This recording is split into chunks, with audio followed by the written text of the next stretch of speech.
Como é que nós podemos transformar uma cultura de violência, de agressão, de intolerância, numa cultura de paz e de respeito?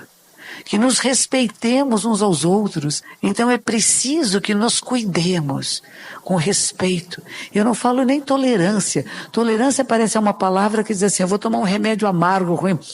Eu tolero aquela pessoa. Não, não pode tolerar aquela pessoa. Tem que compreender, conversar, dialogar, para entender pontos de vista diferentes. Porque cada um de nós vê o mundo de uma forma diferente.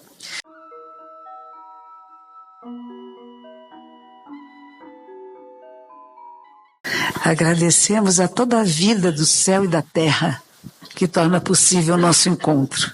São inúmeras causas e condições.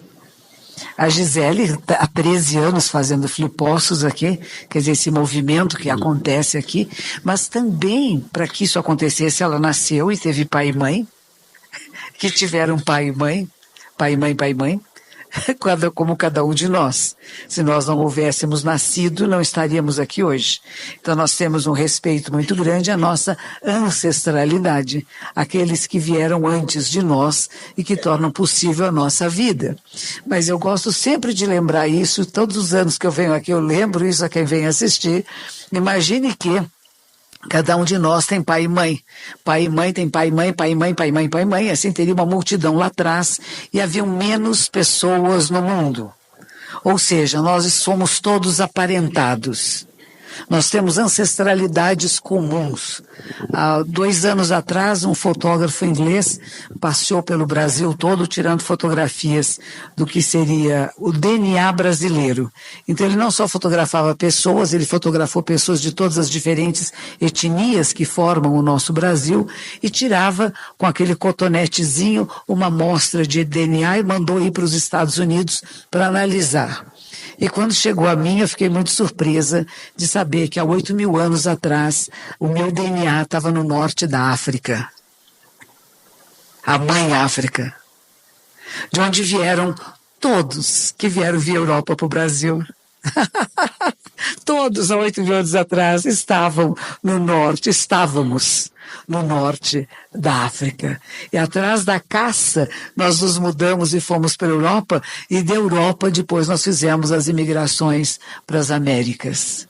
Parte de meus ancestrais são suecos, olha que maravilha. Tenho negros, tenho suecos, tenho árabes, tenho judeus, tenho tudo no meu sangue.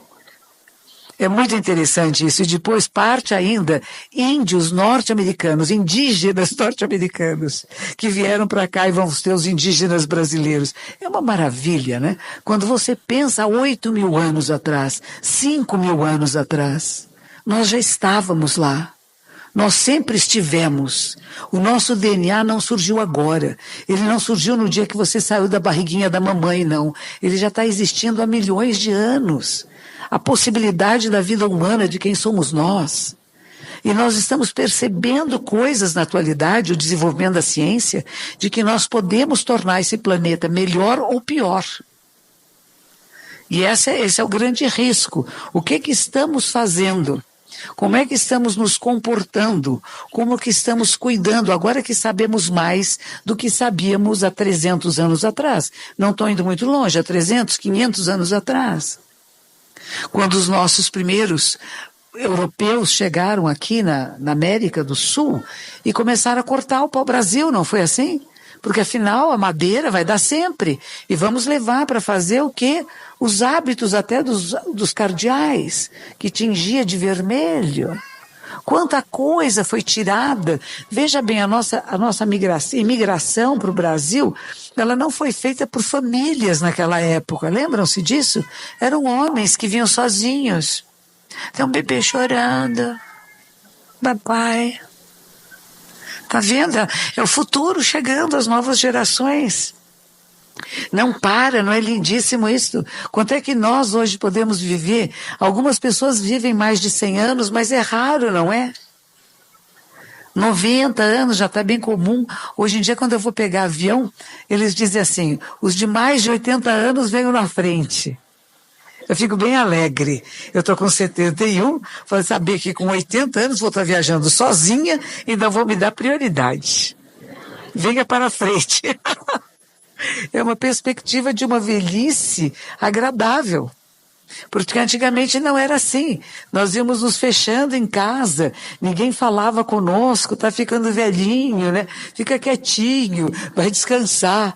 Hoje em dia está todo mundo numa animação danada, né? Para cima e para baixo. Bom, eu vim aqui na Feira do Livro, porque a gente, quando vem para cá, vai falar de livros. Tem 3 livros que surgiram, o ano passado, que se chama O Sofrimento é Opcional. Como que o Zen Budismo ajuda a lidar com a depressão. Então, esse para mim foi um livro importante. Vou contar um pouquinho da história dele, porque ele foi uma jovem de uma editora chamada Bela Editora, me chamou e disse assim: a senhora já teve depressão? Alguém aqui já teve depressão? Aí, né, já tivemos, né? Tem vários níveis. Vocês que levantaram a mão estão mentindo. Porque todos nós já tivemos em certos graus. Mas é aquela tristezinha, sabe? É um princípio de depressão. Aquela vontade de não fazer nada. A vida não tem graça, não tem... É um princípio. E algumas pessoas vão levando isso mais adiante. Então é um livro que eu escrevi sobre as 4 nobres verdades, que é o primeiro ensinamento de Buda. A primeira coisa que Buda disse é: insuficiência existe, insatisfação existe. Ela não é exatamente sofrimento, mas é insatisfação. Todos nós temos alguma forma de insatisfação. Estou longe de quem eu gosto, de quem eu gosto, do que eu gostaria de fazer, do lugar que eu gostaria de estar. Estou perto de pessoas que não são agradáveis a mim. Às vezes convivemos com pessoas difíceis, não é? Não estou fazendo o que eu gostaria de fazer. Então ele vai dizer que nascimento, velhice, doença e morte pode ser fontes de insatisfação. Então tem causas para as nossas insatisfações. Mas assim como tem causas, tem um estado chamado de nirvana, de paz e tranquilidade. E um caminho de prática que nos faz entrar em paz e tranquilidade. Então esse é um livro que eu escrevi. E que tem muitas pessoas me parando na rua e dizendo: monja, obrigada, porque melhorou minha vida, me faz uma reflexão mais profunda. Quando eu começo a entrar na linha negativa de achar que nada presta, ninguém presta, a polícia não presta, juiz não presta, médicos não prestam, não conhecem isso? Políticos não prestam, nada presta, está tudo horroroso, o mundo está corrompido, não tem jeito, minha vizinha me enganou, meu marido me traiu, é uma delícia. A gente vai no... Aí não tem mais graça nada, né? Aí de repente você tem que tomar um fôlego e levantar. Então o livro é uma ideia de tomar um fôlego e levanta, porque a vida nos dá flechadas e você não precisa pôr uma flecha em cima delas e ficar apertando e dizendo como eu sofro, né? Que é alguma coisa até com ver com que o Freud vai chamar de ego. Teve um outro livro que eu fiz que se chama O Inferno Somos Nós, do ódio à cultura de paz. Esse foi uma editora também, acho que chama Papiros, que me chamou e disse assim: eu queria que a senhora conversasse com o Leandro Carnal. Eu falei: oba, Leandro Carnal, legal, vou conversar com ele, gostei. Passei uma manhã conversando no escritório dele, lá em São Paulo, e gravaram a nossa conversa e virou um livro. Nós falamos um pouco sobre o medo, numa sociedade que nos impõe um estado de medo, de aflição, de não nos dar a tranquilidade de sermos quem somos, de um susto, parece que vivemos sempre assustados com alguma coisa terrível que esteja para acontecer, que nos tornamos muito impacientes e intolerantes uns com os outros. Quem não concorda comigo, eu quero cortar-lhe a cabeça. E como é que nós podemos modificar isso, perceber que as várias maneiras de ser e de pensar no mundo nos enriquecem?